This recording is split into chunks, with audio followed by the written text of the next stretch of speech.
sa atong tanan, no.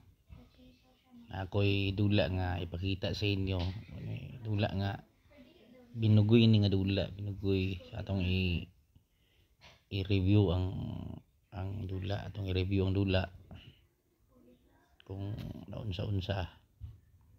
So kani akong gibuhat sa chess, sa rule sa chess, bawal ni. Pero atong i-review, tanawan ninyo sa initabo. So nani white ko, move ko dinhi. So kani bawal gini, okay lang ni nga dula, okay lang nga move, pero dili advisable nga move ka din ha, kay dili man na siya, wala na siya kuan sa control the center nga rule. So move ang kontra sa center ay para siya makaunag control sa center, ug ang ikaduha na ko nga move mo na pinakabawal gyud. Very early gimove na ko ang king sa kaning square nga wala lay pulos. So kung boxing pa na siya, kung boxing pa, gi-expose na ko akong naong sa kumo sa kalaban.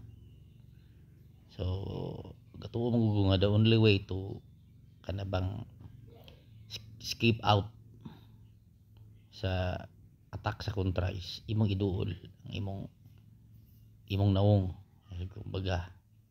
So giduol na ko ang akong king. So abti kayang atong opponent ni attack kay iyang pagtuloy gid na. So ako sa gibutangan og depensa ang akong king, para na siya ready nga na mataguan. So naglingaw-lingaw ko sa iyang kuan, ako lang siyang ipasagdan gyapon depensa. So at least makita sa kontra iyang purpose, iyang target ang akong king. Iyang gilingaw. So gimove na ko akong king kay ako nagtuo ko nga kung sige nato i-move ang atong king, mawala ang kontra sa target, di niya matultulan ang sakto nga target. So ako lang gitagagi depensa pod, kay maka-attack og ayo niya. So i-attack gyud ang kontra tungod kay ang pagtan-aw weak ang ako ang move, i-attack siya banat. Wala na niya na discover, wala na niya na hinumdumi ang iyang king, gahinay-hinay na sa dug, ka-expose sa ako ang mga officials or akong mga pisa. So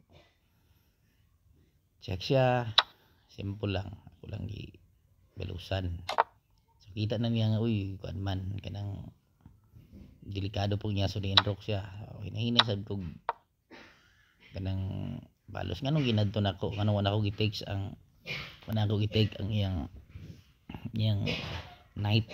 Kay kung ako nang i-take ang knight nako niya, i-check niya akong king, makwinless ko. So wala mo na bantayan ninyo sa mga trap. So wala man nagsilbi ang iyang move, ilang gyapon gipadayon giposisyon niya, i-attack niya nga akong king, iyang gitagag pressure. So didepensa ko kay anytime nga iyang buhaton to, i-takes na ko ang iyang kuan. So kani di siya nasayop. So tungod sa iyang paningkamot nga mga checkmate ko, nalimtan niya ang iyang king, nabutang niya sa the same color sa iyang king ang iyang queen, nabutang niya iyang queen sa same diagonal line sa white.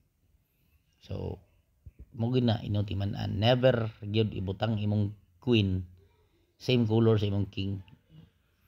So akong nabuhat, akong gi-pin. So sila yung nabuhat, isukol siya kuan bro, akong gi-check, queenless siya, ibalos ko og ni surrender siya. So inana lang kasayon ang dula. Binugoy ito nga dula, pero isa ra ako masulti. Apil din ako katong tagalahing nasod sa oras, sa tactics ug sa kagwapo. Mayong gabi.